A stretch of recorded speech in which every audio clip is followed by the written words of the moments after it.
Hello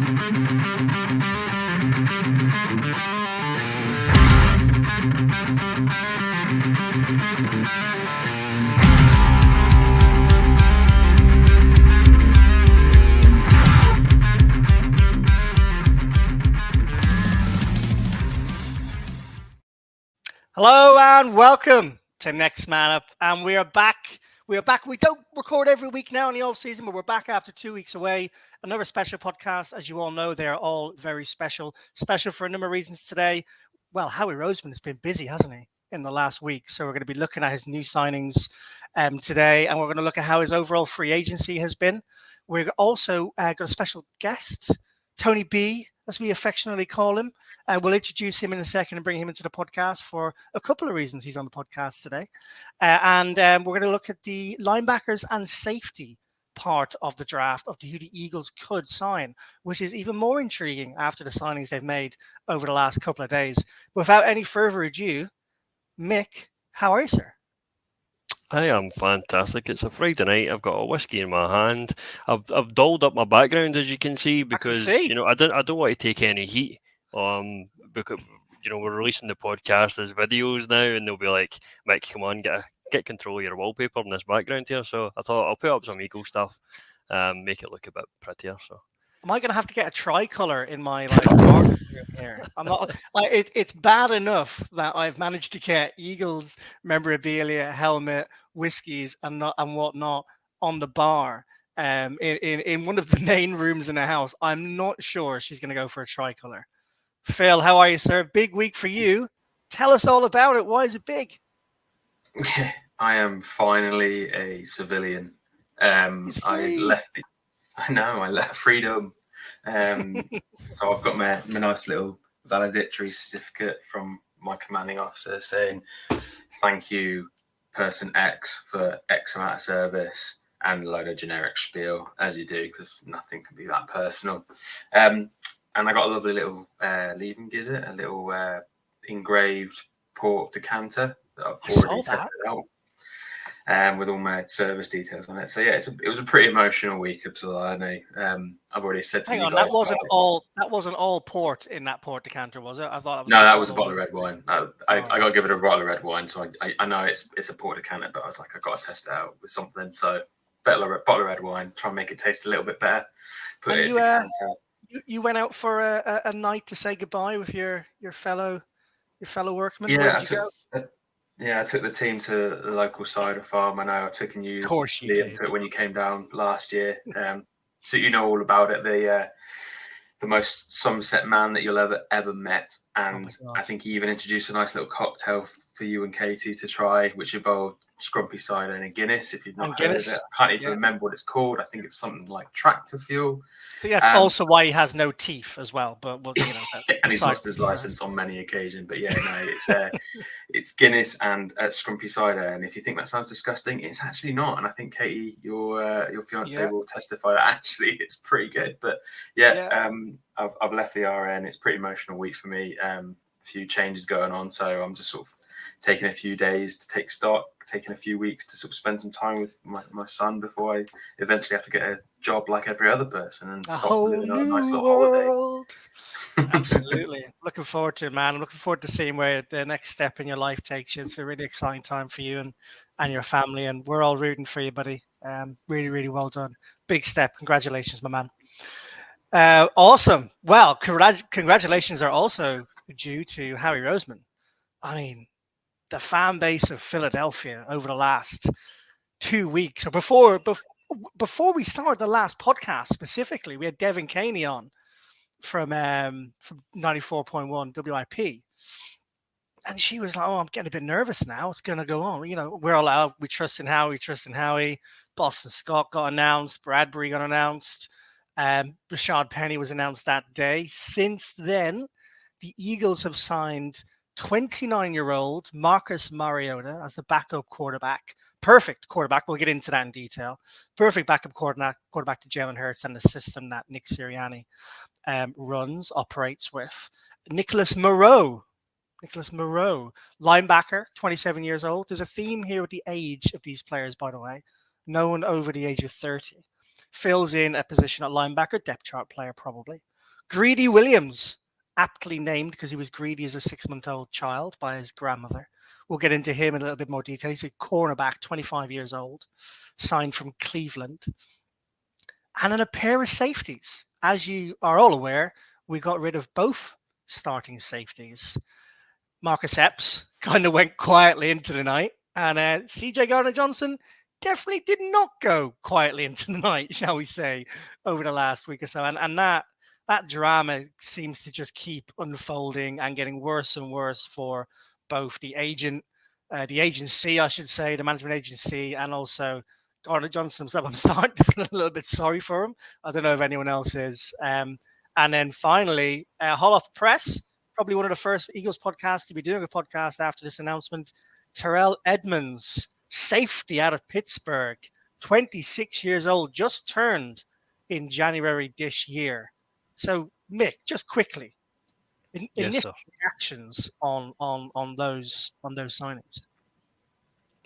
Well, I think they're decent depth pieces that Howie's bringing in because we've lost an awful lot of guys this offseason. We expected we would lose a lot of guys in the start of free agency.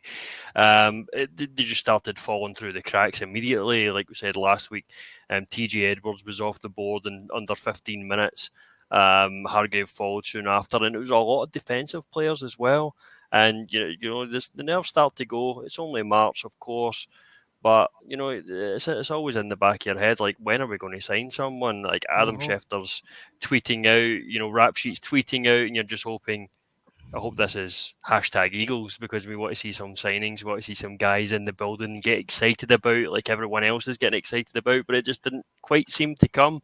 How he's sort of scraping in the week 2 of free agency, trying to get these guys on cheaper contracts because of the cap situation that we have. So it's all quite interesting, but the Edmonds signing is probably the biggest one so far from players that weren't already in the Novacare. So that's. I think you could make a good argument for that. Mariota and Penny probably stake a claim, but like I said, these guys are not commanding massive amounts of money. They'll be pretty much near the bottom of the top 51 that count towards the cap anyway. So I'm quietly comfortable just now, but we'll see what the draft holds and comfortable but not yet confident. That's the tones I'm getting here. What better time than to bring in our guest, Tony Brewerton. Tony B, how the devil are you, sir? Welcome to the British and Irish Eagles podcast. Thank you very much, young man. It's a great thing to be here. Thanks for having me. Absolutely. So just on that, I'll get Phil's opinion on it as well. Before we get into the reasons why you're on and your Eagles fandom and all that lovely stuff, initial reaction to the Howie wheeling and dealings in free agency over the last 7 to 10 days. Well, his door's been wide open, hasn't it, for the last few days? Some of the guys that he's brought in, I completely agree with Mick. I first viewed them as being rotational cover kind of guys. Looking a bit more into it, I think the Nicholas Moreau signing is a bit more interesting. The amount of snaps that he covered last year for the Bears, I watched the tape of the Eagles-Bears game, and it was everywhere, so it's quite an impressive tape, quite an impressive game that he had on that one. 116 combined tackles, 11 for loss, never missed a snap, 3-down linebacker. There could be something there. Pretty uninspired by a couple of the other ones, if I'm honest. And the Edmonds one is so new that we probably all need a bit of time to digest it and watch a bit of tape on him. So exciting stuff. I think the Mariota signing in particular is a great backup to Jalen, and certainly he'll give us something that Gardner couldn't.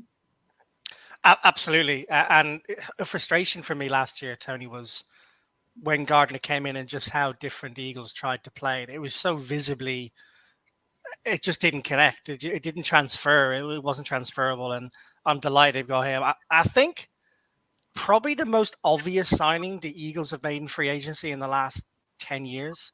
I mean, everyone was talking about signing Mariota, and went and got it done for good money as well. For Mariota, £5 to £8 million for a backup quarterback. Obviously, he's been a starter for a number of years for various different organizations, and often gets signed in the last few years and then takes over a starting role for a while, as well. Certainly did that for Atlanta last year.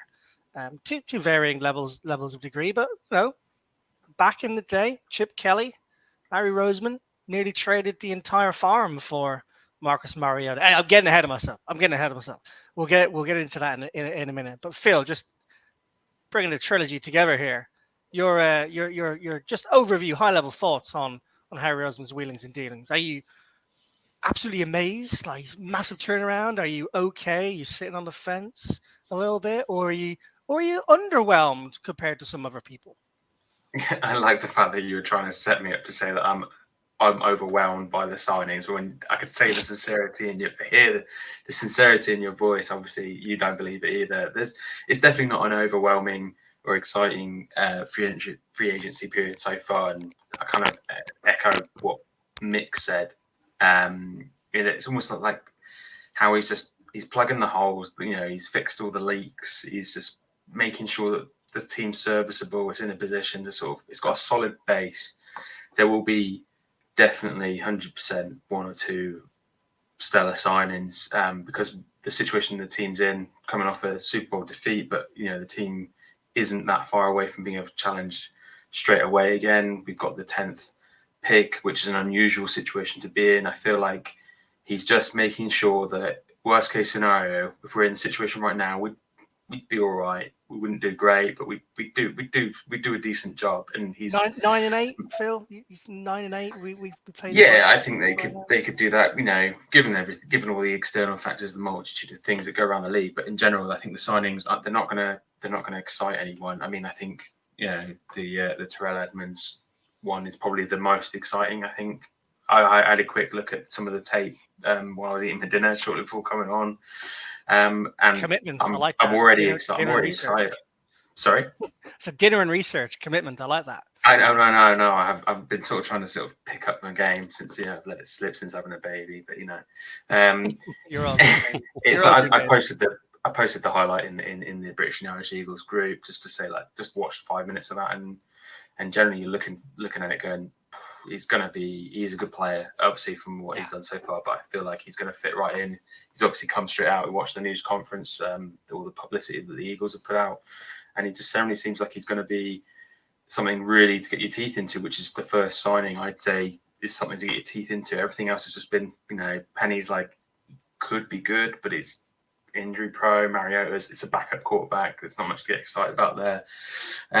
And the sort of the other signings have sort of there are plenty of injuries plaguing them and throughout their careers. Yes, high ceiling, isn't it? High ceiling, low risk. Yeah, there's a lot of it could go really right, or it could just really just implode on itself. So Well, we'll get into that in a second in more detail because we're going to go through.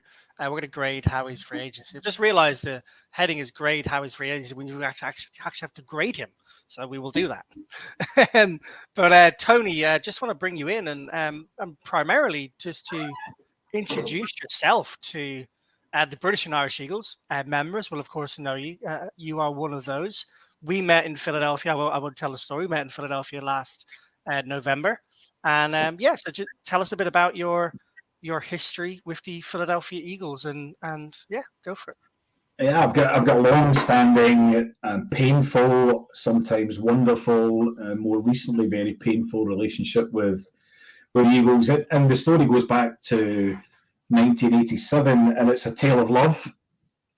When I was first in the US, I spent some time with a family in Pennsylvania, in Lancaster. And I was 14 at the time, and of course, as a 14-year-old lad, really, apart from football, there's only one thing on your mind. The family, the family that we were staying with had this stunning daughter. She was a year older than me, and within 24 hours of being there, I was forced into making a decision, and that decision was because the family was pretty much split in half Eagles fans, half Steelers fans. And of course, my first bit of research was to determine what team the girl supported. She was an Eagles fan, and of course, to impress her, I chose the Birds. Now, I fell in love that summer, not with her unfortunately, but with the Eagles, and it's been a love affair that has been ongoing for all of that time. The girl, I don't know what she's doing, but my buds will be going strong for a long time, and she's not my bud. That's amazing, man. Just to build on that story a little bit, I won't get into too much detail, so we're going to talk a bit more about this a little bit later as well. But recently, me and you both went to the NFC Championship game in Philadelphia. And at the time, we met up with a couple of reporters, and we met up with some local Eagles, fandom people. Gail Saunders was there. People do podcasts. It was good fun. We were Philly sports trips. I've talked about the trip already. You guys listening already know. And one of the reporters went and did some digging. And if I'm not wrong in saying, Tony, managed to somehow find this girl that you had not seen or met for what is, I mean, quick maths here, 35 years? 35 years, yeah. Now, I was probably already pushing the boundaries of what's allowable in a marriage. I wasn't going to say anything. Well, you're away from home for 2.5 weeks. You take in 5 NFL games. You fly here, there, and everywhere, and you arrive back to find that a reporter has dug up, your first crush ever in life. So, yeah, I was in a bit of trouble with a wife. Thankfully, it's the only time I've ever been in Philly. And I've been glad that I'm getting on a plane to get out of it, because when you were 2 or 3 days longer, I would have probably ended up on Fox News or the Jeremy Kyle show, the American version of the Jeremy Kyle show.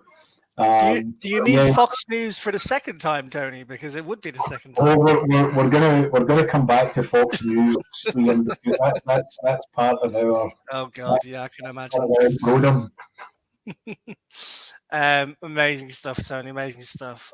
There you go. A love affair with the Philadelphia Eagles since 1987. I feel like I'm on a radio show now, and we're going to have callers in to talk about their love affair with the Eagles. Maybe that's a new segment.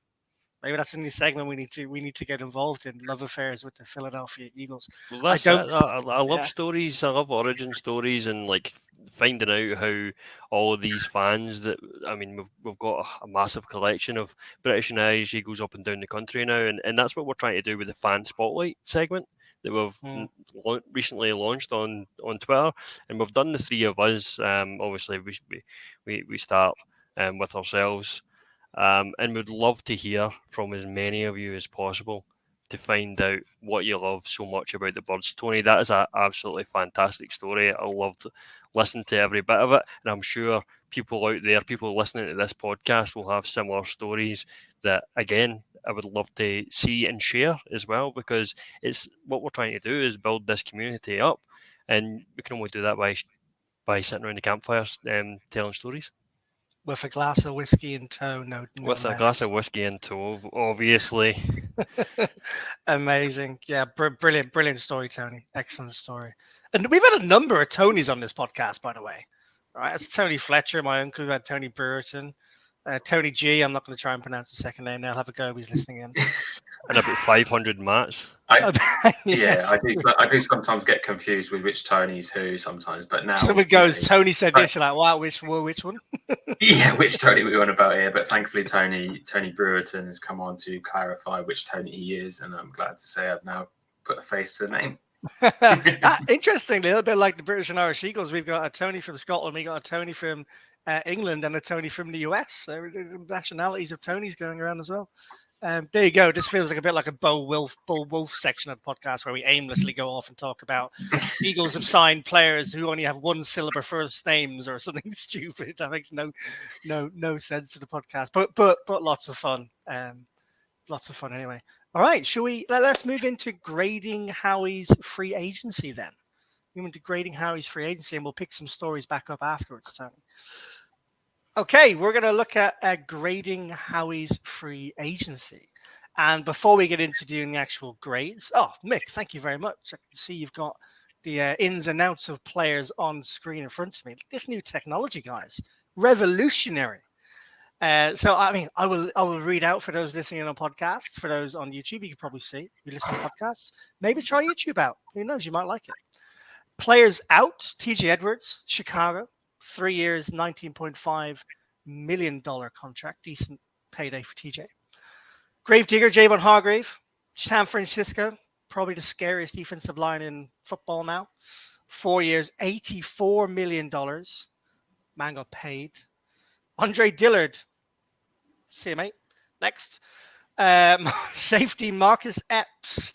He's going to Las Vegas Raiders. 2 years, $12 million. Kaiser White, linebacker, has also gone alongside TJ Edwards to Arizona. 2 years, $11 million. Miles Sanders, 4 years to the Carolina Panthers, who are picking up some. I think they signed DJ Shark today. I saw on the Twitter feed. They did. They're making some plays for this quarterback they're going to be bringing in at pick 1 or 2, depending on if they trade down or not. Interesting to see that. It's Tony G. Is it the Carolina Panthers he works for, Phil? Yeah, it is, yeah. Oh, we need to get some inside scoops on that. Oh, he's coming on the pod. Don't you worry, Liam. All right, good stuff. So I'll be chopping it a bit to get on the podcast before the draft. He's got to do his mock draft. His annual mock draft is coming. After we've seen another Tony come on as well, right? Yeah, he's got his. Gardner Minshew, another Eagles quarterback, ends up in Indianapolis. That's 3 now, right? Is that Foles, Minshew, and Wentz? They've all ended up at the Colts. Just realized that live in my own head. Isaac Seumalo, guard. He's gone to Pittsburgh. And CJ Gardner-Johnson has gone for what was supposed to be 10, now is 8, now is 6.5, and his price tag is diminishing by the day, as a news outlet saying. Finally, finally, the blocking wide receiver, that is Zach Pascal. Arizona, another player going to Arizona from the Birds after Zach Ertz did as well. There are players out. Before the last podcast, not a lot had been brought back in. So players in, we said last week, Brandon Graham, Jason Kelsey, both back. Jason Kelsey, highest paid center in the league, $14.25 million. Fletcher Cox, team-friendly deal, $10 million, based on his production last year. I think you would all agree. 3 years for James Bradbury, quarterback, £38 million. It's a decent deal for 29-year-old Bradbury, but he did have a good year last year. Giant killer, just because why the hell not? I mean, that's guaranteed 2 or 3 touchdowns against the Giants. 2 wins a year. Easy. That's worth paying the $2 million on its own. Big play Slay, with all the turmoil that was going on, we now realize was probably to do with the CJ Gardner-Johnson malarkey, is also back. 3 years, $42 million. Hot off the press today, right tackle Lane Johnson is back for the Birds. Not only is he back, we was going to be here anyway. We thought it would be a restructure. It's turned out into an extension, $33.4 million, which will be the cap for 2026.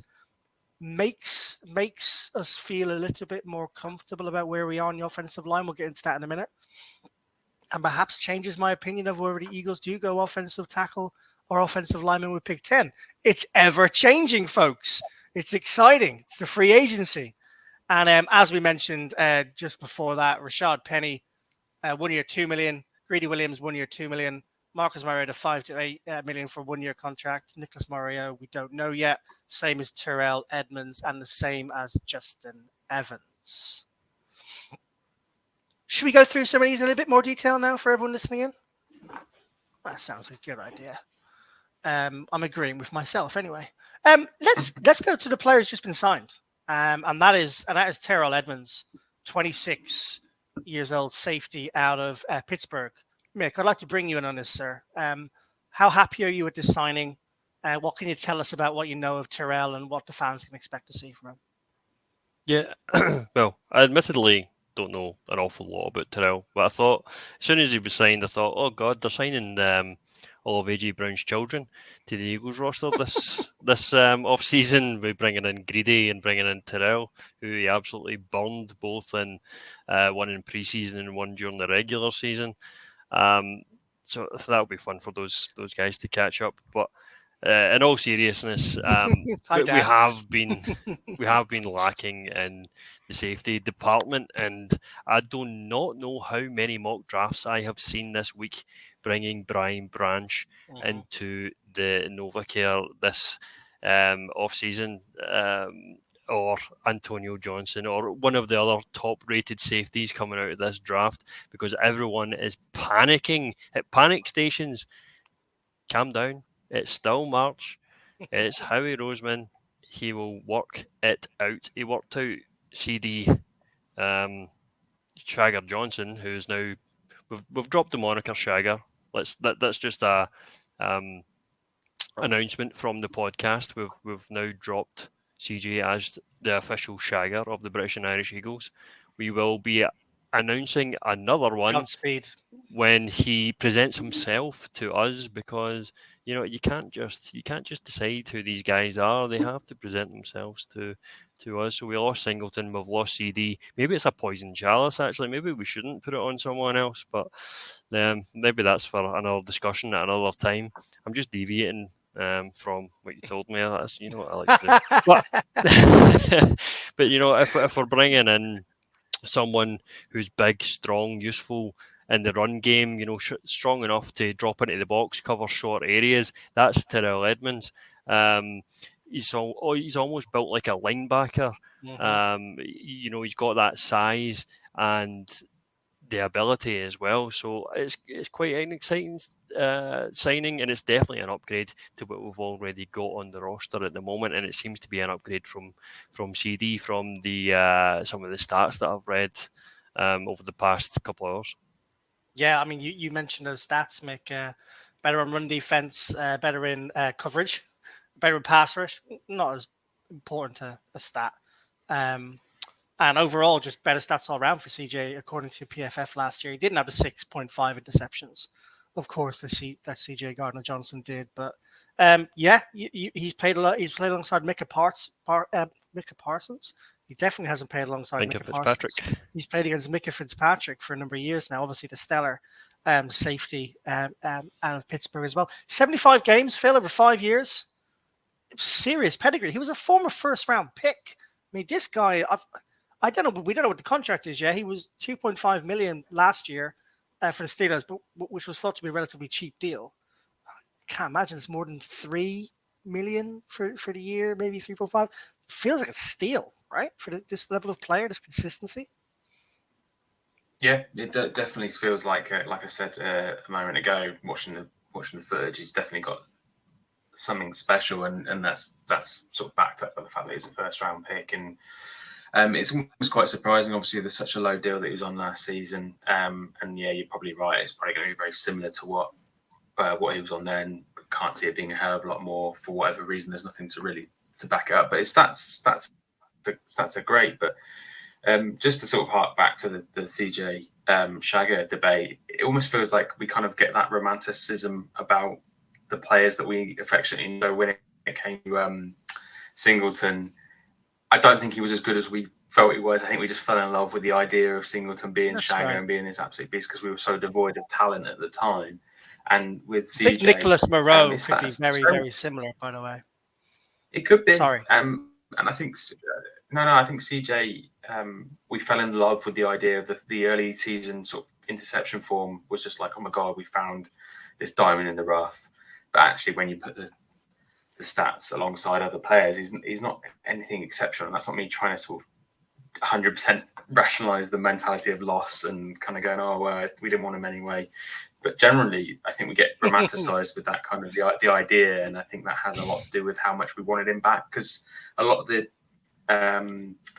sort of the beat writers and the people who are coming out follow the Eagles closely. Well, hardly any of them were sort of going, we need to get CJ back. There was just like every poll was surprising to them because everyone's just in love with CJ. And I think we've got these players coming in. There's every chance that any one of them could be significantly better than CJ. There's nothing to say that won't happen. But it's interesting, Phil, because what I'm getting from you here is that we all had a bit of blinkers on because of the interceptions, the 6.5 interceptions. And I think I'm going to include myself in that. If I look back at the way I was calling for I think I had him as my must bring back this year, Mick, over Javon Hargrave in previous podcasts. That, in my opinion, Most people did, to be honest. Most people did. He did. He was winning all the Twitter, like Phil said. He was winning all the Twitter polls. It was unanimous. That's because you were using CJ two polls. Do you remember Toon Polls when they upped our listenership by like yes, I do remember 10 times? Polls. Yeah, listen, I think it's going to be interesting to see how he turns out, and the stats show that he's going to be pretty solid. Tony, let's bring you in on this. Where do you stand on Terrell Edmonds versus CJ Gardner-Johnson? I think you're all right. We were all sucked in by the CJ drama and want to bring him back, and the romanticism of all the interceptions, and I guess the whole CJ experience that you get when he's on your team. But equally, when he divorces you and splits up with you, you go searching for reasons why you shouldn't have been in love with him in the first place. And exactly. I just wonder whether, in the same way as there's a philosophy at the Eagles that do you really need a high-end running back when you've got such an incredible offensive line that can create the gaps, and as long as someone is okay and good enough, they're going to make yards standing behind that line. I wonder the same when it comes to the safety position, in that we've got real strength in the edge, so we're always going to get pressure to the quarterback. If you're reducing the time that the quarterback's got the ball, and you've got Slay in one corner and you've got Bradbury in the other, where's the quarterback got to throw? And it's always going to be over the top, down the middle. And is that going to create chances for someone who is good enough to make those types of interceptions? So you look at Terrell Edmonds, like you've talked about, high draft pick. He's dependable. So he's only missed 3 games in his first 5 NFL seasons, which is incredible. From a dependency point of view, we lost CJ, albeit nothing that he could have done about it, for a number of games last season. So if we've got somebody who's going to be there, we're going to get the same pressure from the edge. We're going to have the same cornerbacks. Why couldn't Terrell Edmonds step into that position, even though he's only had three interceptions in those 5 years? So maybe the conditions are going to be right for him to come forward and be our next CJ. Yeah, it's interesting because Gardner-Johnson, it wasn't the only season he was injured in either. He, if you look back at his injury history, it's the only season he's played a full set of games is 2019 when he played 16 games. He missed 1 or 2 games in 2020. He missed 5 in 2021, and he missed 5 in 2022. So, Tony, it's an interesting point. I mean, that he's only missed 3 games in his whole career. It might be an upgrade just from a consistency and being a healthy point of view when you bring in someone like Terrell Edmonds. All right, that's enough on Terrell Edmonds. I'm sure we'll all do our research in the next few days and watch loads of videos and convince ourselves he's the next 6-7 interception safety that we need. But also an interesting point on the running back, and let's bring in a running back here, who we touched on a little bit in the last podcast, and that's Rashad Penny. Phil, bring you in on this one if I can, sir.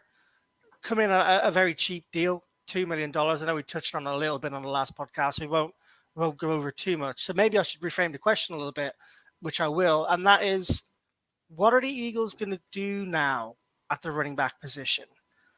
Now that we've re-signed Boston Scott, Rashad Penny's there, Gainwell had a relatively decent playoff run. Do you still see the Eagles splashing big on, say, Ezekiel Elliott, as we've seen some murmurs on Twitter in the last couple of days? I know Mik has a dartboard with Ezekiel Elliott's face on it, based on the reaction we had in the WhatsApp chat today for that potential signing. Said he wanted to go to Philly. Philly have since come out and said, we're not looking at you, mate. So, yeah, see you later. Or do they, as we have talked about, splash out in the draft and Bijan Robinson, who had a trip to Philadelphia the other day to meet with the Philadelphia Birds, one of the first, if not the first, running back who had an official trip to Philly for the top 30 pick? It's impossible to say right now. It really is, because it's just... Take a take, Phil. Come on.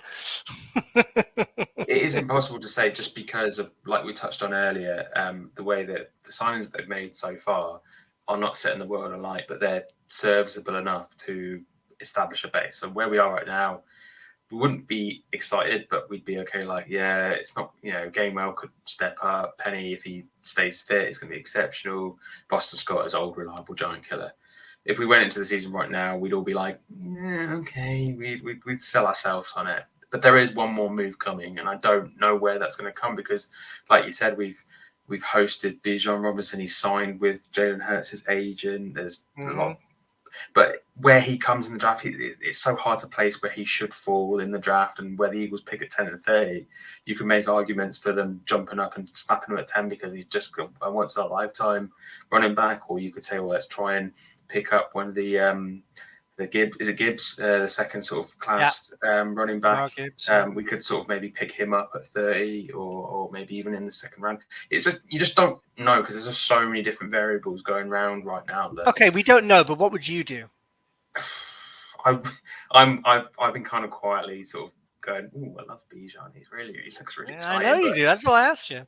I feel like I'd be excited, and I was listening to the Go Birds talk about it, and I think James and Elliot Shaw Parks are they're both sort of torn over it. And I think that's generally across the fan base is people are sort of going, if we got him, we'd sell ourselves on it and go, it doesn't matter where we pick him. If we pick him at 10, we'd manage to convince ourselves that this is a once in a lifetime pick, and it'll work out. It'll be risky, and it's probably a bit of a vanity pick, but hey, we'll enjoy it while it's there. How many teams, Phil? How many teams? I would just interject on there. All these stats we're reading about, the average salary of a running back of a playoff winning team being like 2 million or like 2.1 million or 2.2 million, whatever it is. And none of those running backs, bar Leonard Fournette, I suppose, were of real note, if you will. All of those teams, though, did any of them have the level of talent, apart from maybe the Bucs, which is Leonard Fournette again, that the Eagles have on the offensive line, their quarterback's ability to throw through the air and on the ground, that special a running back, and incredible wide receivers and tight ends as well, and an incredible cornerback selection as well. Like, imagine what the Eagles would be like with Bijan Robinson. I mean, oh my God! I mean, they would blow teams. They would score more than Mahomes. Maybe that's the case. Imagine if what they'd be like with Austin Eckler in the team. There's also these different options, and you can think that the Eagles could just so easily go out there and go, do you know what? Screw it. Let's go for Derrick Henry. Let's go for Austin Eckler. Let's get one of those guys in the building and go. Let's just hit. He wants more money though, Eckler. He's come out to say he's not being paid enough. Yeah, which is why I'm not necessarily. I think that's probably the second option. I think the first option will be probably drafting maybe Robinson or Gibbs, maybe just to sort of get that running back for the future. But you could also make a strong argument for one of these guys is that they'll find a bit of cap space. Let's just bring them in. Let's just hit it hard and see what happens. Just on that point about Eckler, I think, we don't know obviously, but it's interesting to talk about it. Tony, bring you in again on this one. If you look at the number 10 overall draft pick in the 2022 draft, that was Garrett Wilson. His salary cap number was $3.7 million.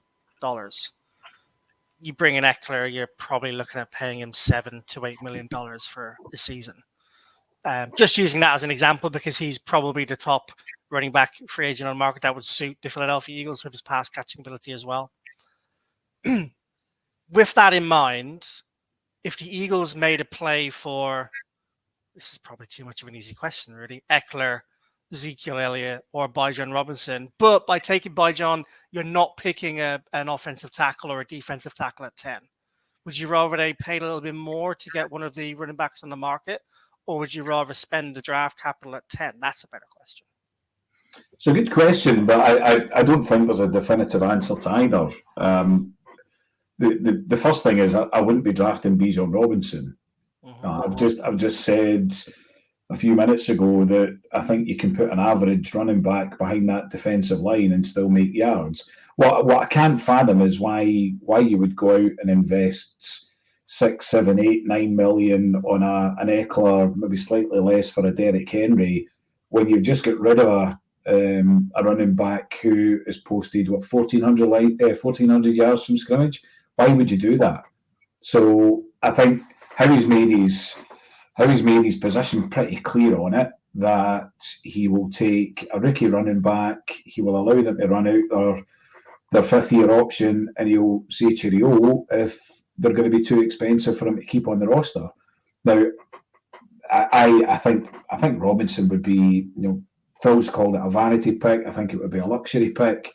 I'm not sure I would feel comfortable with it when there's clearly needs elsewhere that when it comes to the end of that 5-year rookie deal that you're going to want to keep in the team and not mind paying Javon Hargrave types of money. So let me ask you a follow-up question to that then, Tony. You said you wouldn't feel comfortable. Let me ask you what you would feel comfortable with, okay? So the Eagles, there's 2 options here, okay? So the Eagles spend a day 2 pick on a running back, and they have in the building already Gainwell, Rashad Penny, Boston Scott, and they still have Trey Sermon. Remains to be seen whether he'll be there or not. Say around 5, round 6 pick, assuming we do pick up a 5th or a 6th round pick, which Howie will probably do. Or they don't use any draft capital whatsoever on a running back, and you're happy to go with the running backs we have in, and we also don't sign anyone in free agency. We absolutely have a need at running back. The points that you've all made and has been made in the WhatsApp group as well is Rashad Penny absolutely has capability, but he needs to be on the field in order to demonstrate it. You look at his average yards per carry last season when he was healthy, and he was number 1 in the NFL. It's huge numbers, but can you depend on him being healthy? And as a result of not being able to depend on him, with Boston Scott, Kenny Gainwell being really serviceable number 2s, and of course you've got Jalen supplementing all of that. Mm-hmm. Can you depend on that on that healthiness of Penny? And the other guys are rotational pieces, not even good enough for a committee. So I think they will end up in the practice squad or cut before we go down a 53, which means you need a good number 2, a good number 3 in there. And you know what Howie's like. Howie's going to find someone somewhere, whether it's a late round draft pick in the way he's done in the past, or he'll pick someone up as a free agent. Phil Mount Stevens, now he's left the Navy. I'm pretty sure you're looking for a job, Phil, running back for the Eagles. Yeah, I got some good strong thighs. Wow! I want to know more about that. Yeah, let's set it better. Good stuff. All right, let's. Should we just take a moment to, before we go into some of the other players, just look at the players they brought back, as opposed to the players that they let go.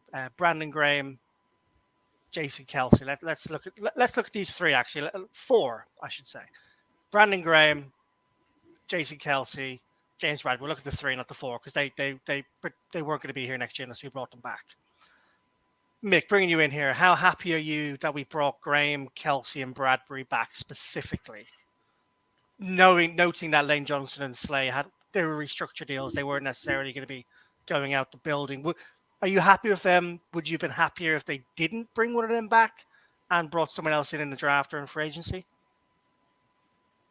Well, the easy answer is no. I wouldn't be happy to let these guys walk. BG and Kelsey are 2 of my favourite Eagles of all time. I own their jerseys. I now fit into their jerseys. And yeah, I would love these guys to retire Eagles, of course. I didn't want Kelsey to hang up his cleats quite yet. He admitted on his own podcast and through social media that he's not quite ready for that himself. As long as Kelsey's willing to play, Eagles will give him a contract because he's that good. He's a weapon on that offensive line. He's just taking linebackers' numbers, getting up to that second level and destroying people. What about the money, Mik? The money's fine. Let Howie worry about the money. I'm not worried about the money. I'm a fan. I don't give a fuck about the money. I just care about the players that are on the field and producing and making the plays and making me get excited for Eagles football, because there's nothing worse than watching football and it's just drab. You just run the ball, play, you gain a couple of yards, run it again, very good. 20 yards into the back. But I mean, you watch Kelsey's highlight reel of last season, and he is just getting through his first block, into the second level, into the third level. He's going stride for stride with Miles Sanders, the running back, and you're just off your seat and you're loving every single minute of it. And I want more of that. I want more of that every single season until Kelsey decides it's not time for it anymore. But absolutely delighted that Kelsey's back. Same with BG. Again, another one of these, a mouth on the defense. A guy that gets in the other players' faces, a guy that's just the presence in the locker room, a guy that makes everybody happier. It makes me happier. I love to see the smile on his face. It puts a smile on my face. These are guys. I mean, yeah, how he has been accused of, paying his guys. Fletcher Cox being another one that we've brought back as well. I'm sure we'll come on to that. You look at the 2 Super Bowl appearances and the playoffs that we've had with paying his guys, you can hardly argue with that, right? Yeah, but I mean, if these guys are still producing, then why not? It's like age can only be a number. Yeah, I mean, there will be a downturn, but whilst Kelsey's still all pro level and Brandon Graham is putting in double-digit sacks, bring them back. Hell yeah, bring them back. Age is just a number said by a guy who's just conquered sciatica and has lost 2 stone to fit back into his jerseys. I certainly see where your positivity is coming from, Mick, and I absolutely love that. I absolutely love that. Part of my job as host is to ask the questions to get the answers. With not having an opinion on it, but I completely agree. Well, I have an opinion, but I completely agree with your answers to my leading question. I'm very happy to see them back. What about Fletcher Cox, Phil? You happy to see Fletcher back? Again, $10 million relative team-friendly deal. Another stalwart of the Eagles organization. Tony, when I was there to see the Packers game, when you were at the Packers game, I was sat below Fletcher Cox's other half with her big sign and all sorts of stuff. And he's been a stalwart for years for our Birds. He had a couple of down years, it's fair to say, regressed a little bit prior to this season. Definitely benefited from the defensive style that we played last year and the amount of times we got to the running back. So maybe not playing as many snaps. Also, when there's so much pressure coming around the edge, pushing them to the middle, definitely suited him not to be the only guy who's pressing through the middle with Javon Hargrave. But I'm kind of convinced myself that he should be back now anyway. But Phil, thoughts on that? Because before the season just gone, I wasn't happy with Fletcher Cox coming back last year.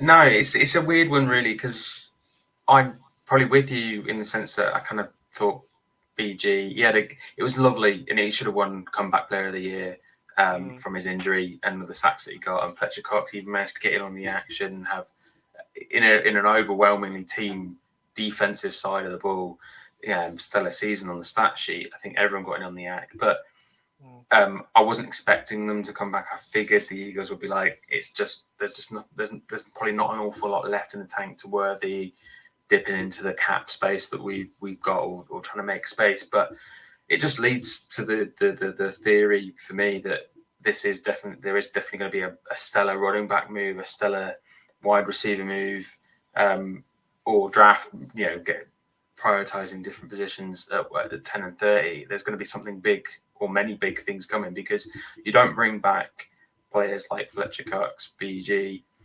Kelsey even can make the argument, if you're not thinking this season we've got to really hit it hard, because you don't bring back those 3 players with a 2-year plan. You bring them back with a 1-year plan, and that just sort of leads to the fact that Howie's thinking, I'm not letting this momentum slip.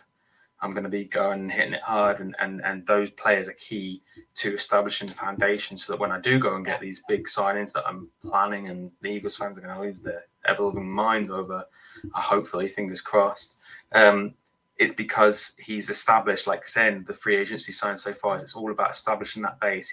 I said it, I think, at the start of last season, how he just felt like he was building up layers. He wasn't just kind of going, bang, here's a stellar player, and let's try and find a way to make it work. It's because let's build these players that can help build the team up, and eventually the team is just going to be solid all round. And it feels like he's very much he's found a formula that works for him, and that's what it's going to be. I think those signings, the elder statesman signings are a key part of that. Be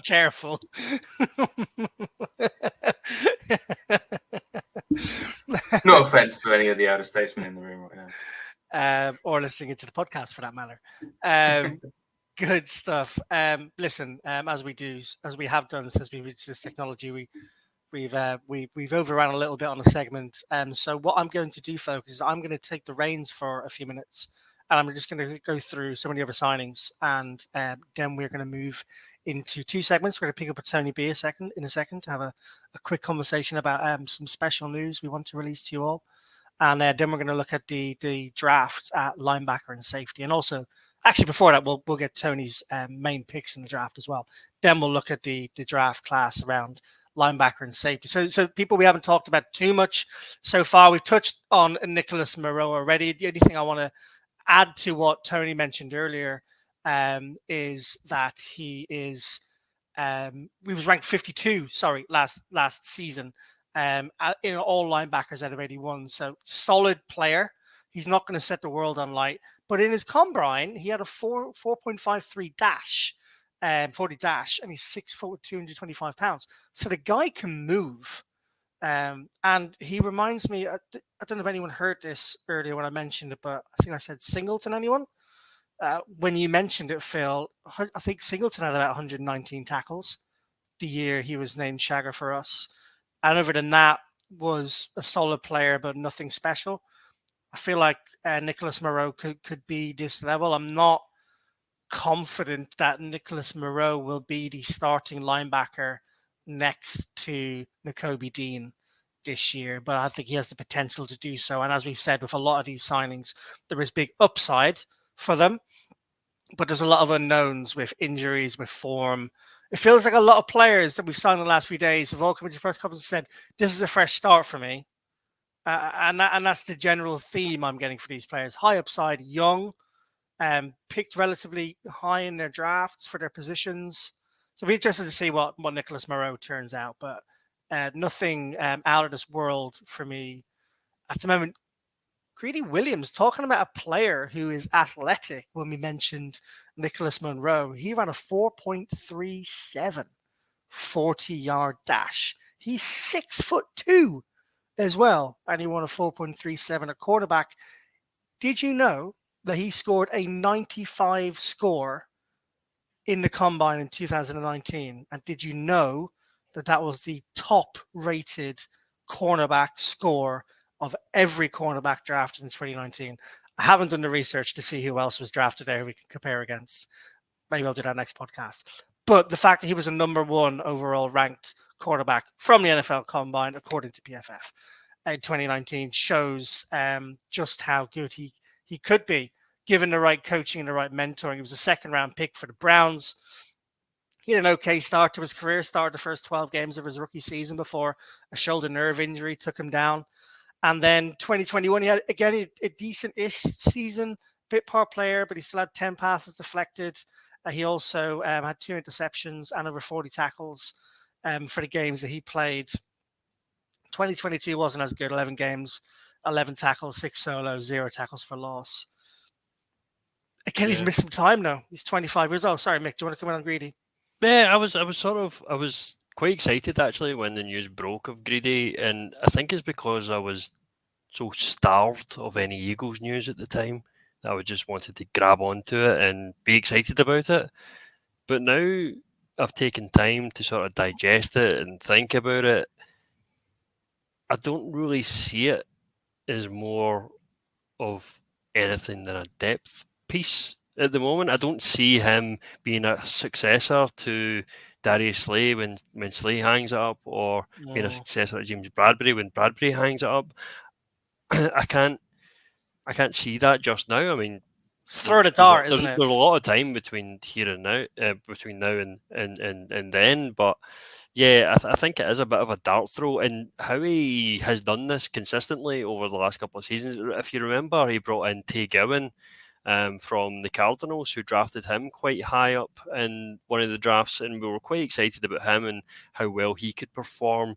And interestingly enough, you talk about PFF stats. Tay Gowan was the highest graded cornerback coming out of that draft per PFF on his coverage rating from UCF. And what's he done in the NFL? He's done nothing. I'm not even sure. Is he still on our roster? Is he on our practice squad? Or is he somewhere else now? Did he go to the Vikings maybe? But that's why I'm trying not to get too high on these sort of middle of the road signings. Not to bring the podcast down on a note or anything like that, but it's just how I feel. He is at the Vikings. Tony, you got a take on that? You seem like you do. Yeah, I was just wanting to throw in how far we've come at that cornerback position. Because I think 2 or 3 years ago, we'd have been having a virtual high five right now at the prospect of Greedy Williams coming in. When you've got Rasul Douglas, when you've got Ronald Darby, when you've got these guys, and I actually think that Williams is probably of that class. But the baseline now is Slay and Bradbury, and you're kind of looking at that core and saying you're going to have to go somewhere. You're probably going to have to draft a Gonzalez or in order to have the backup to one of them in the future. Yeah, the bar is so high now. I get Absolutely. it. It's exactly what you're saying. Yeah. Yep. Yep. Interesting insight into who Tony might want to draft in the 2023 draft there. Who knows? Let's see. And I don't know, by the way. If anyone's wondering, I'm just surmising at this point in time. Probably the most unenthusiastic pick of the draft for me so far. Justin Evans, safety out of New Orleans, 27 years old. Again, I mean, Achilles injury in 2019 means he's missed like 3 seasons, basically. He's only played 4 games since his Achilles injury there, so we don't really know what we're getting. I mean, if you do look at his rookie year, he had 66 tackles, 6 passes deflected, and 3 interceptions and 11 starts. There's some pretty awesome stats from Justin Evans. But with his injury history at the moment, I mean, he's going to be fighting for a starting job, I would say. I mean, he's not going to be coming in. I mean, Reed Blankenship, in my opinion, would be ahead of him already based on his performance last year. So you'd be looking, and we'll get onto this when we look at the positions a bit later, but you'd be looking at Terrell Edmonds and Reed Blankenship to start, and then Justin Evans fighting for a spot behind them. Perhaps break in if all of a sudden he's injury-free and all of his ailments are gone. As someone who's had ankle injuries his whole life, I do not hold out much hope for him, although I will say the NFL physicians are a lot better than the ones you get in Portsmouth University. Good stuff. Quick story. I promise it'll be quick. I remember having my first ankle operation, which was to put an artificial ligament and a brace in my ankle after many, many years of football injuries. And the guy said to me in Chelsea and Westminster Hospital in London, you're not paying this on the NHS. You're not paying for Premier League football treatment here where they come back from this injury in 7-8 weeks. So just warning you. Loads of confidence going into surgery. That was. Cheers, Doc. 8 years later, I haven't been able to play football since. So there you go. Money pays. Oh, dear. Good stuff. All right, listen. This is called grading Howie's free agency. So shall we give him a grade so far, where we are to date? I'm not going to go through all the picks again. We've talked about them all. I'll come to Mick. I like throwing you under the bus. Let's get to you first. Sure. So what are your grade? What do you normal ABC plus ratings? What's your grade for Howie in free agency this year?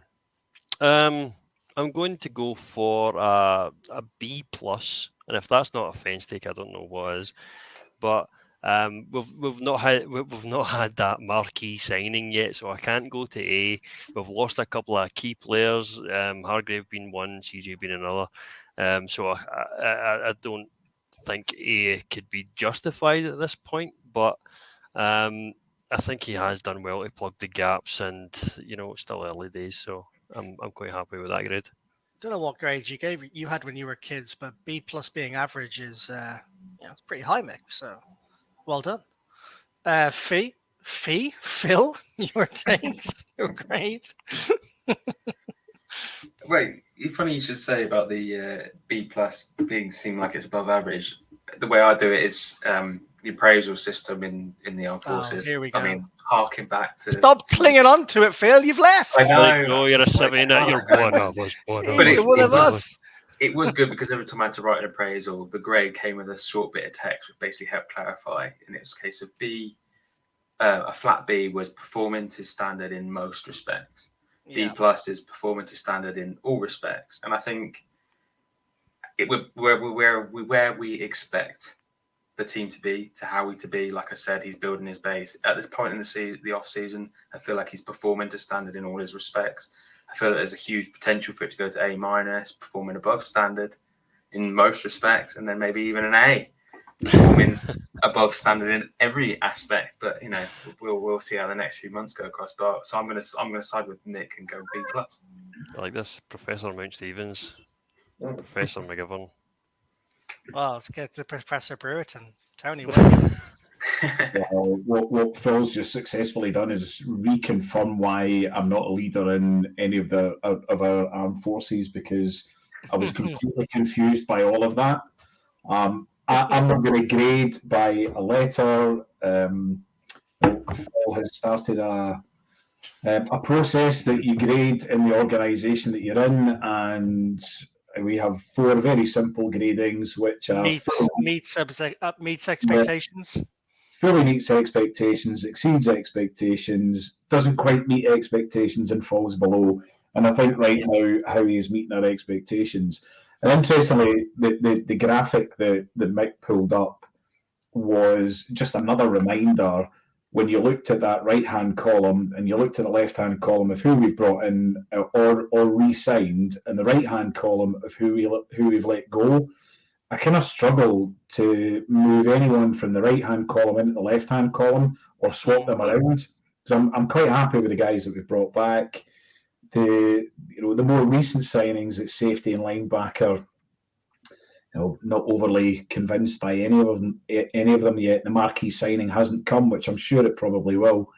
And I don't think there's anyone else out there with the money that Howie's had at his disposal that I would have brought in. So right now, he is fully meeting my expectations. I like it. I like the change up as well. No stickler for our rules, this Tony B. I was just doing a little bit of while I was listening to you there, Tony. I'm going to go to the school grading system here, and it may be different in the Scottish Baccalaureate, European Baccalaureate versus the Irish Leaving Cert and the Junior Cert versus the A levels and the GCSEs in the UK. But we had from D- all the way through to A+. In terms of our grades, and that's 12 different grades you have. Coming back to this B+ being average for me, I don't know what school he was at. On my rating, C+, B- would be the mean grade that you would get, the middle grade that you would get between both ends of the spectrum. I'm going to go C+. C+? I'm going to go C+. Yeah, I'm going to go C+. I'm not giving Howie a B yet. And because he's brought back players we expected him to bring back. I think Jesse Kelsey's been paid too much money personally for someone of his age, even with his stature. I think that's a take. I think 14.25 million is a lot for someone who, even though he's had a Pro Bowl year again, is getting older. And I think it's he's the more best center in the league. Yeah, I understand that, but I'm thinking more about helping the team out, the collective team out, rather than the individual. If you look at some players who've taken a more team-friendly deal, someone who can be dispersed elsewhere among the team. Jason Kelsey doesn't need 14.25 million. Do you know how money he's probably getting to? He doesn't need it, but he deserves it. Regardless of whether he deserves it, it's what he should then do with his own decision. What does he demand? Don't disregard deserves. What does he demand? What does he want when he goes into his contract negotiations? He wanted 14.25 billion and he got it because he deserves it, because he's an absolute shagger. He's the best player on the roster. He is the best center in the league. I'll stop short of saying he's the best player on the roster. I'm not sure I agree with that. Roster, top 5. He is, Mick, but he's been a Philly diehard for years. That doesn't mean you take a pay cut. Would you take a pay cut because your boss said you did a good job? It's not about that. It's about what's right. It's about that. No, it's do you want to win a Super Bowl or do you want to get more money? That's what it's about. No, it's not about that. We've just been talking about the fact that he's running at the same speed as Miles Sanders behind him in some of the key plays of the season. He's not running at the same speed as Miles Sanders. I mean, that was a comparison. It's not far off. He's not running at the same speed as Miles Sanders. And I'm sorry, you might disagree with Mick, and that's fine. if I was Jason Kelce and I've been paid as much as I have, and all the accolades I have, and my new podcast and all my endorsements, for me, coming back to the Philadelphia Eagles is not about getting paid the best center money in the NFL. It's about winning the Super Bowl for the Eagles. The best way to do that, if you're going to be on that team, is take less money than you normally would to enable that money to be distributed elsewhere. Got to think organizationally, not with your heart. How much do you think he should have taken? 10. Why that? What's the difference between another 4.25 million if you do the maths? Yeah. That's good. That 4.25 million can go elsewhere. Where? Into a defensive tackle we pick up maybe in free agency. Into an offensive tackle that we pick up. Into ridiculous. Someone. Move on. This is ridiculous. I'm not, isn't it? Into something. Say during the season when we want to pick up someone to fill a need from an injury, you use that money elsewhere. I cannot believe you're throwing shade at Jason Kelce on this podcast. I'm not throwing shade at Jason Kelce. Yeah, you're saying he's not taking a team-friendly deal, and you should have taken a pay cut to come back to the Eagles. I'm telling you, he should have taken a pay cut. Yeah, it should be about Super Bowls, not money. Absolutely. Phil, what? Don't throw me into your argument. I'm with you, Mick, but it's for me. It's more of a case of I can see both sides. I think. Oh, here we go. No, but he's a legend, and I think he deserves every penny he gets to back up Mick's point. But I also would have thought if the reason I don't think that he needed to is because obviously Howie's going to go, yeah, we can afford that, so it's no problem. It's no question. It doesn't matter. He doesn't need to take a pay cut if Howie doesn't need him to. But I'm sure if Howie said, look, mate, can you take 12? Can you take 11? He probably would have done that, but he didn't need to, and he didn't want to disrespect the legend. So that's where we are. Jason Kelce is my favorite Eagles player of all time. I love the guy. That doesn't mean I can't see that. That doesn't mean I can't see that. In my opinion, it's not fact. I don't think he should have. I don't think he should have commanded that much money. And it's not like Howie would have went, nah, Jason, don't worry about 11. We'll give you 14. That is the message coming from his agent. That's the message coming from Jason Kelce. That's the number it's going to take to come back to the Eagles. In my mind, a legend like Jason Kelce should be thinking less about money and more about winning a Super Bowl for the Eagles. Anyway, I know you don't agree, so let's move on from that topic. There you go. What a take. That was good segment. I like that. Mick did. I'm going to be interested to hear what you think when Jalen Hurts eventually gets his contract and whether it's too hard to whether he should have taken a pay cut to help the team or not. Well, he's never going to take a pay cut, is he? Because he earned like $2 million last year. But yeah, I know. Well, you know what I mean. A pay cut from where people are talking about $50 million a year is what I meant. Right. Let's take a 60-second break from the podcast for Mick's fumes to die down, and then when we come back, we're going to announce a special announcement. Back in 60.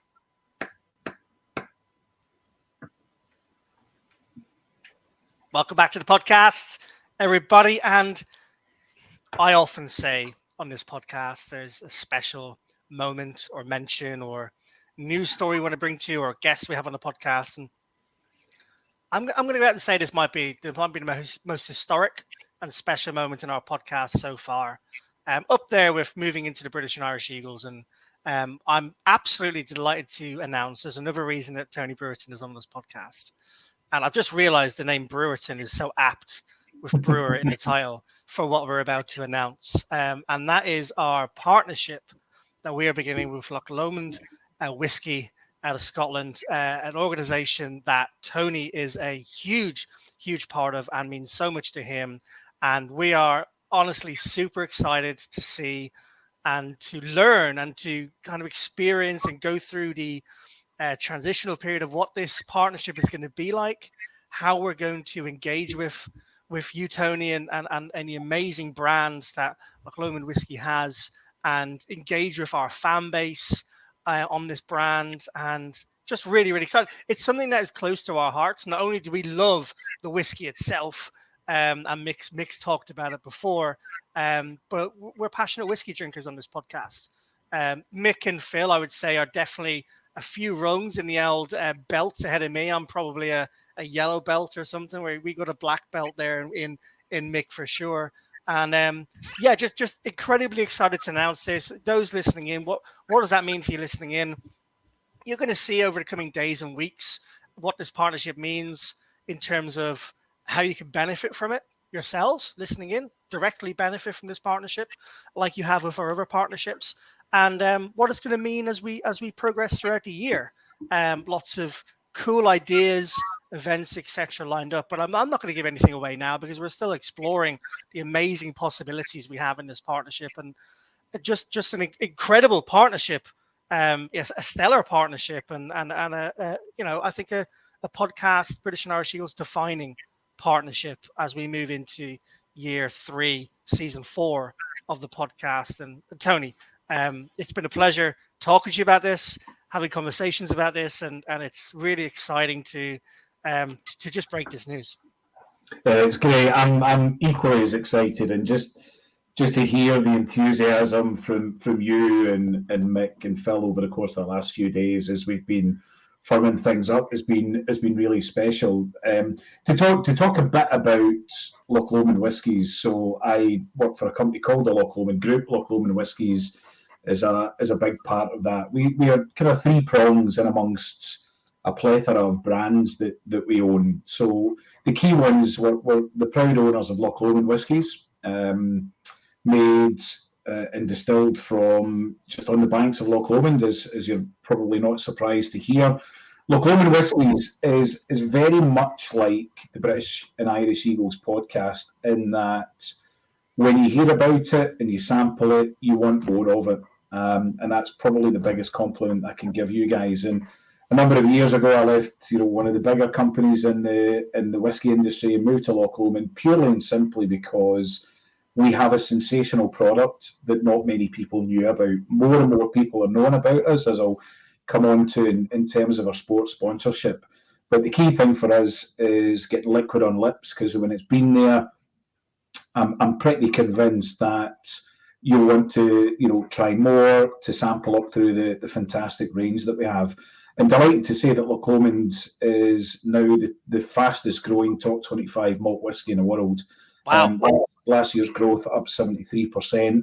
So kind of mirroring the numbers that you guys are beginning to turn around in terms of the pod as well. So the synergies there.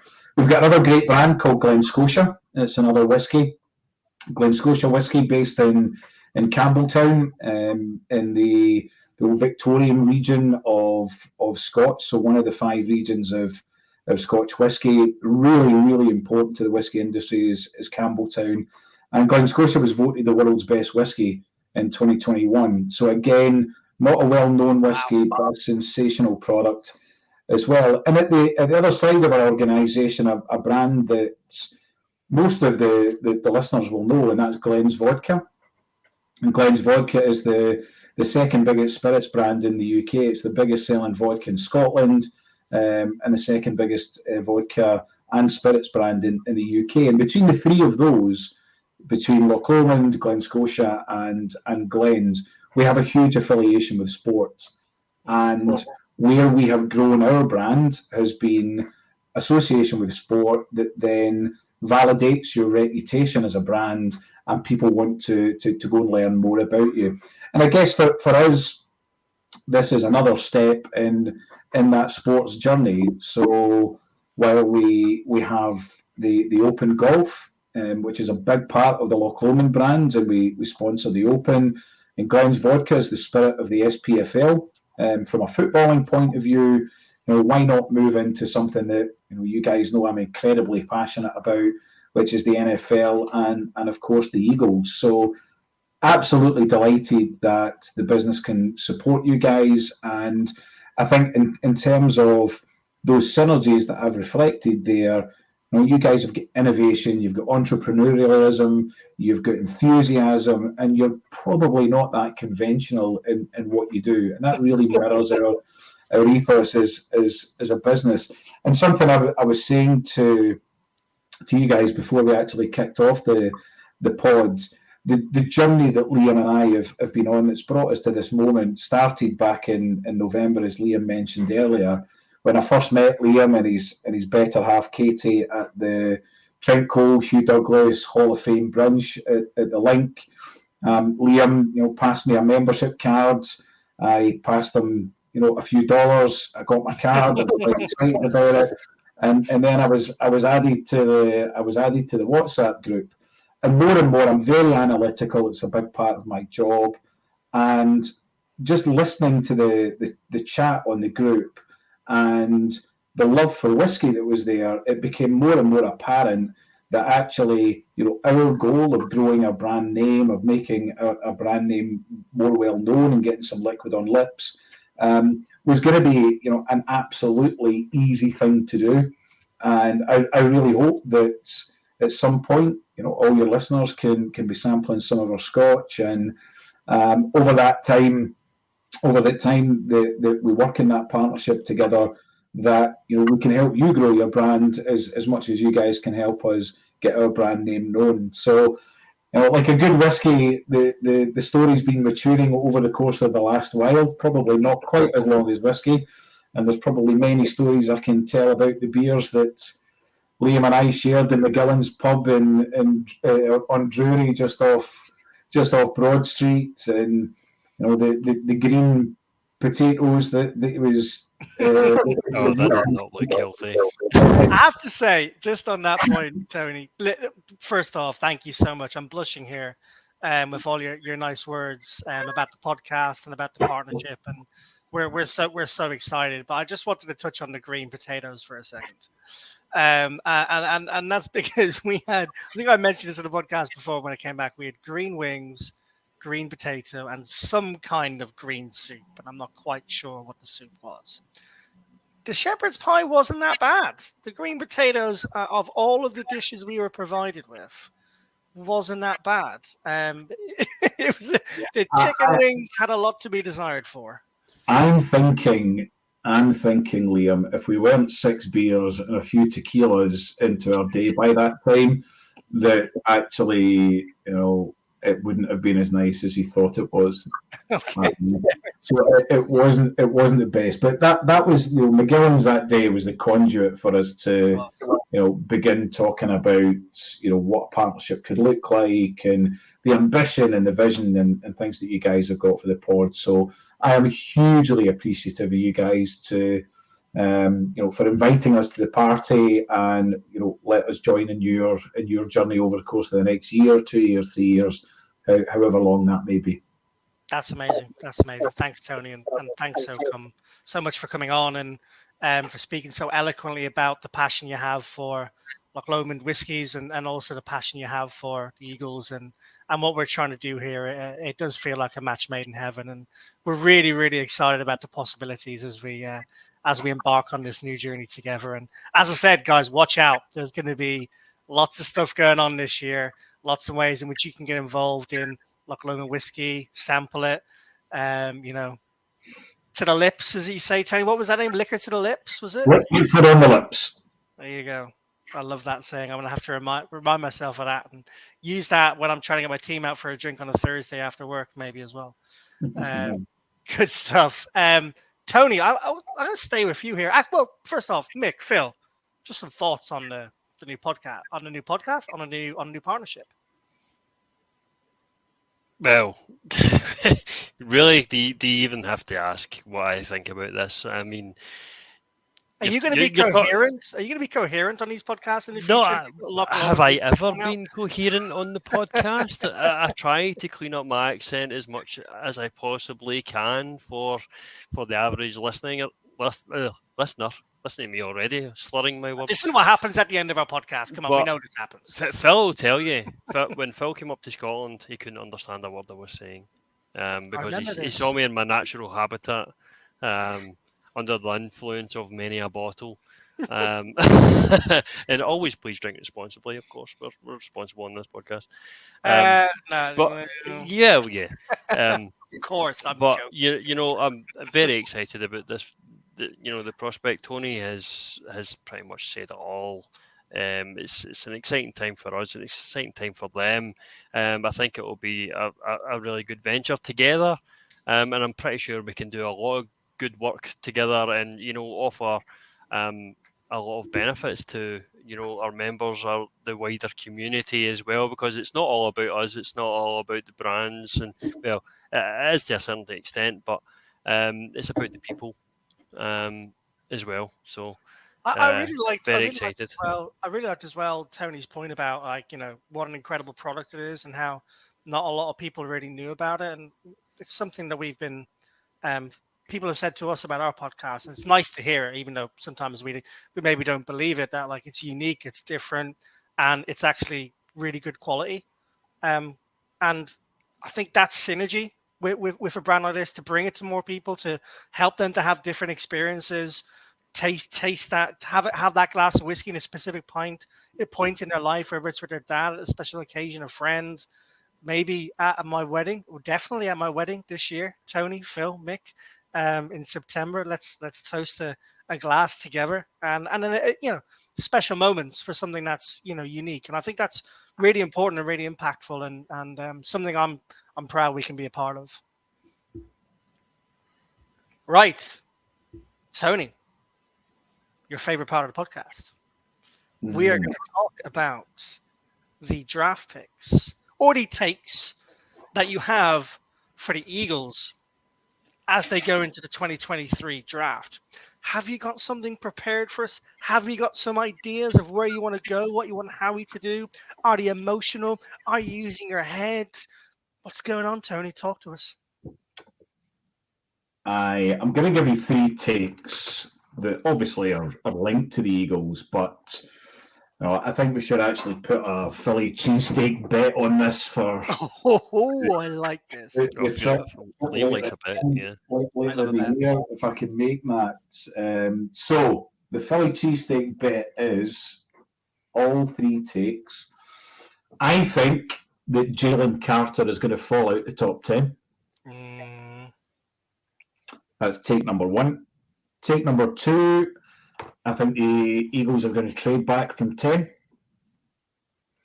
If they trade back, I am going to state, still as part of take number 2, they're going to trade down to Detroit's position at 18 or Tampa's at 19 and pick up a mid-round 2, as well as Detroit or Tampa's first round.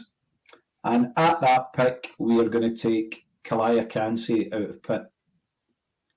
Nice. Defensive tackle. Defensive tackle out of Pitt, yeah.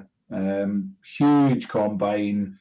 He is grading really well in interviews. Aaron Donald-esque in terms of his... Yeah, there is definitely a floor there that would be lower than I would necessarily want, but there is a really high ceiling on the lads, and I'm quite excited about him. Certainly wouldn't take him at 10, and he won't fall to 30. So there's my 3 takes. Jalen Carter falls out the top 10. Eagles trade back with the Lions or the Bucks at 18 or 19. We pick up their second round as part of that, which could fill some of the gaps that you guys have been talking about. And we pick up Kalaya Kancey out of Pitt. I really like it for a number of reasons. The moves the Eagles have made in the last 10 to 14 days screams defensive tackle. It literally shouts it from the roof, and I'm so glad you brought it up because I wanted to bring it up on the podcast. With the Lane Johnson extension at right tackle, the Eagles can look at that next year. They don't need to worry about looking at it this year.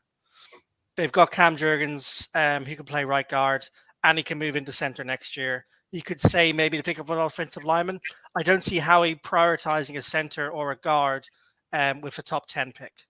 It's not going to happen. It'll be a tackle, or it'll be a defensive tackle, or a defensive edge if they were incredible as well. And I can really, really see them picking up a defensive tackle. I think that is where the Eagles are going to go. My mind has changed from offensive tackle to defensive tackle. I think that's where they go. And I think when you look at the defensive tackles available, possibly the best option to move back from. So I like the thought you've put into it. Lots of similar physical metrics to Aaron Donald coming out of the draft. He's had lots of comparisons to him. I think if he was 3/4 the player that Aaron Donald was when he played for the Eagles, we would be very, very happy campers. My question, though, to you before I throw it to Mik and Phill to give your opinion on Tony's takes here is you've said Jalen Carter drops outside the top 10. We saw the horrendous combine he had, but he's been dealing with a lot of issues on in his life at the moment. Rightly or wrongly, we won't comment on those issues. He's been dealing with a lot, and the combine clearly was affected by that. Not least, he put on 10 or 15 pounds from the combine to his Pro Bowl day. I should say it was his Pro Bowl day, not the combine he did these at. If he drops out of the top 10, he's potential first round pick initially, right? Top three pick until a few weeks ago. If he drops out of the top 10, it's not too much to state that he could fall to 18, 19 if he drops outside the top 10. Because you drop outside the top 10, the top 10 is the top 10. Anywhere between 12 and 24, you could say is relatively movable depending on the position. Irish prefacing here, long story.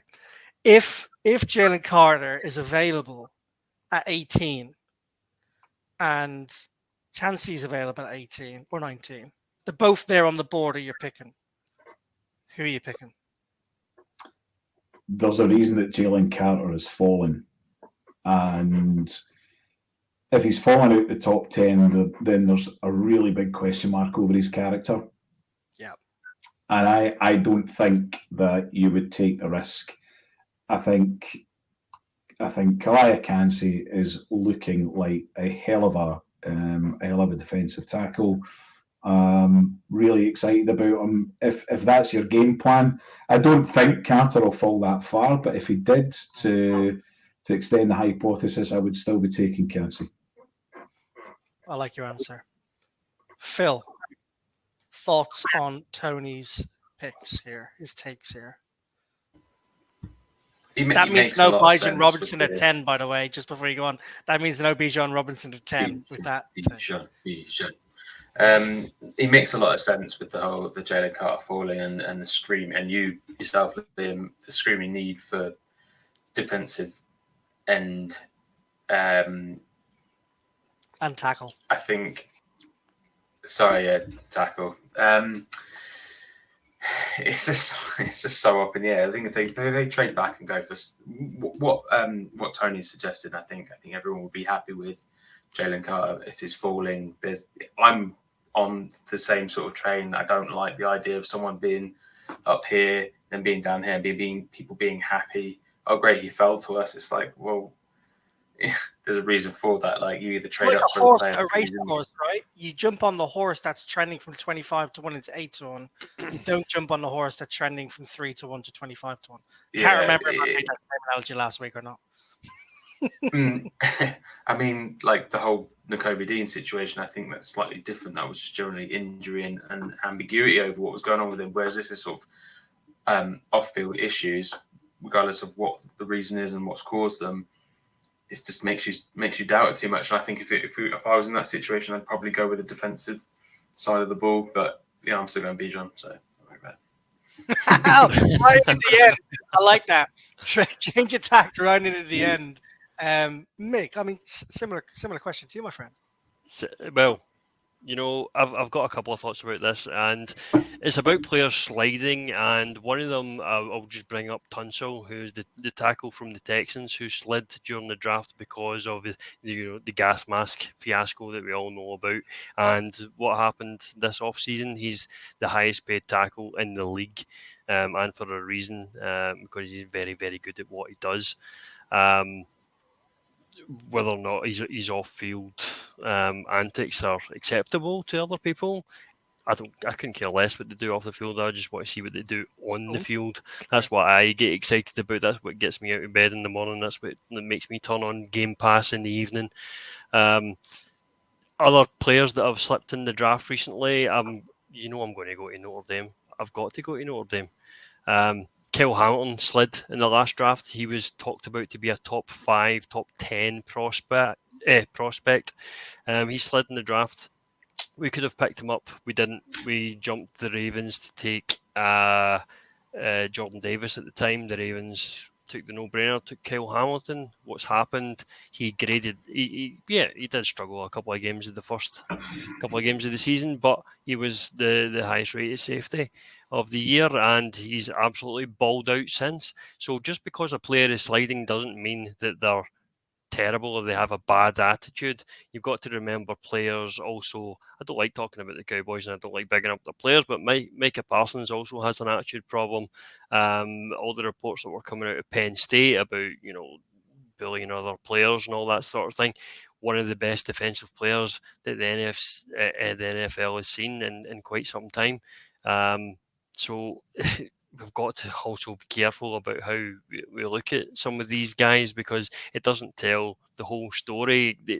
Their attitude off the ball, it doesn't quite equate to their ball skills and how well they perform on the field, and with the right coaching, with the kind of guys that we have in NovaCare, we've got some of the best coaches in the NFL. People are screaming for our coaches to try to take them from us, and they have. I mean, Tracy Rocker, our defensive line coach, very revered. We've lost a couple of coaches just this off season when we brought in Sean Desai. We lost. Our defensive backs coach, whose name has completely escaped me just now.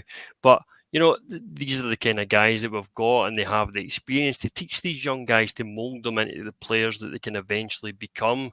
So the sort of overall point I'm trying to get across is, try not to get too disheartened about what news comes out on NFL Network about what these guys are doing, whether it's in the combine, whether it's on the pro day. Anyone can have an off day, and sort of swimming in the ocean of. Well, I mean, it sounds like you want Jalen Carter if he falls to 10, Mick, if I'm honest. I would absolutely love Jalen Carter. I think me and you were on a podcast the other day, one of our good friends, and we were discussing this exact point about Jalen Carter sliding in the draft, and I said I would snap him up at any given opportunity, because I've seen what he's able to do in that Georgia front four, in that 3-tech elite play that he gave to the national champions. And that kind of ability, the natural ability, doesn't grow on trees. You can't teach a guy to absolutely be so explosive in that B gap and close down the run and get to the quarterback. But whilst I've said all that, all right, but I'll move on. But you know what else doesn't grow on trees? Good morality. Good morality. Yes, but we have the best. We have one of the best leaders in the NFL, which is Jalen Hurts. You tell me that Jalen Hurts could not lead any new rookie to fall in line? I think he could, because I think he's that guy. Yeah, I mean, look, there's many things we could debate about this, and I don't know the ins and outs of the situation with Jalen Carter. I'm going mainly on what I saw of his pro day performance, because it was like watching a panda bear fall around clothes horses rather than watching like explosive, ape. No, I get that. I do. Do you know what I mean? I absolutely do. It was significantly, like, it was terrible for someone who's supposed to be picked in the first 5. I mean, he's still PF's number 3 overall, I think, or number 2 overall. I do. Listen, I completely get it. I do. I completely understand. And the other thing is, Aaron Donald. The sort of comps always come back to Aaron Donald, who's like one of the best defensive tackles to ever play the game. He's going to be a first ballot Hall of Fame player, and Aaron Donald is an arsehole. He just is. Yeah. He is. I don't know much about Aaron Donald, to be fair. He's an arsehole. I'm telling you, he is. But I mean, character doesn't tell you the whole story. So I would gladly take Jalen Carter. It can have an effect on team morale and dynamics. And I think one of the reasons that the Eagles let CJ Gardner-Johnson go was because of the way he reacted and acted, and there was talks of that when he came in. So I don't think Harry Roseman was too disappointed to see the backup on that basis. We could argue that to the cows come home. I don't disagree with you. I've got other points that I look at character more than you do, and that's not to say I'm right or you're right, or I'm wrong or you're wrong. I think depending on where you land with a winning team. I say this as a Newcastle fan that's just been bought out by Saudi Arabia, so who am I to talk? Brilliant. Phil, anything further to add on the draft chat? Anyone else you'd like to see us take? We've taken the linebackers, and we signed the linebackers and the safeties. Are either of those position a position that you would like us to go for in the draft, considering we've signed a linebacker and 2 safeties now? or do you see the Eagles not prioritizing those positions where they picked up? Yeah, I don't think Howie's going to prioritise the situations. Firstly, evidenced by the fact that we didn't speak to the top 2 cornerbacks in the combine. I think generally we always go with the trenches and going back to the offensive defensive tackle situation. It's a case of we need depth in both of those situations as much as we need players as starters as well. So I feel like you're going to get your best quality, and even with Lane Johnson signing that extension, I think we still need the future replacements. And yeah, do you want to waste a first round pick on guys not necessarily starting just because Lane Johnson's sort of extension, because Kelsey's coming back, because these guys are coming back? I feel like we need to shore up the future as much as anything else. And I think the primary talent that you get with those positions of the trenches in the first round, it's probably going to go that way. And it's not the glamorous pick. You know, we all love Bijan Robinson or wide receivers or cornerback Gonzalez, anyone. Like, we'd love to see those kind of players come to the team. I just feel like I would love that's just not how the Eagles operate. So I feel like it's going to be not disappointing, but it's going to be anticlimactic, because we're going to talk ourselves up into these glamorous picks, and inevitably we're going to be like, well, of course they were going to take Carter because he fell to 10. It was a no-brainer because that's how Howie likes to do it. We just resign ourselves to the logic and the normality of what we normally expect, but we talk ourselves into these glamorous picks, and I just don't see them happening, if I'm being brutally honest with myself. Yeah, no, that's what we want. We want honesty in this podcast. And when you said that, it reminded me of something I was going to say a second ago, which was Mik's reaction live on the Roar of the Lions podcast when we did not pick Kyle Hamilton and did draft Jordan Davis. Some year, Mik, we will draft someone out of Notre Dame. It's happened 2 years in a row, so yeah. I won't put him All right, good stuff. Guys, what a podcast. So many exciting things to talk about. Tony Brewerton, thank you so much, not only for being a great friend of me and the podcast, but also for coming on the podcast, talking so eloquently and passionately about Almond whiskies and also the opportunities we have together. So thank you so much. And Mik, Phil, every week, it's my favorite part of the week. I love spending time talking to you guys about the birds. I love everyone who listens in and pays homage to the birds and is as passionate as we are. And we're looking forward to seeing you guys in the off season. We've got some plans. We're going to do a couple of meetups in the off season. So watch out for those news. Watch out for the news about our new partnership. As I've mentioned, some really exciting stuff to come and happen in the next few days. And if you haven't already signed up to the British and Irish Eagles trip to Philadelphia this year in October, November, we don't know exactly when it will be yet. The dates will be marked out. Go onto our website, go onto our Twitter, find the link and sign up. It's going to be an incredible trip with Philly Sports Trips.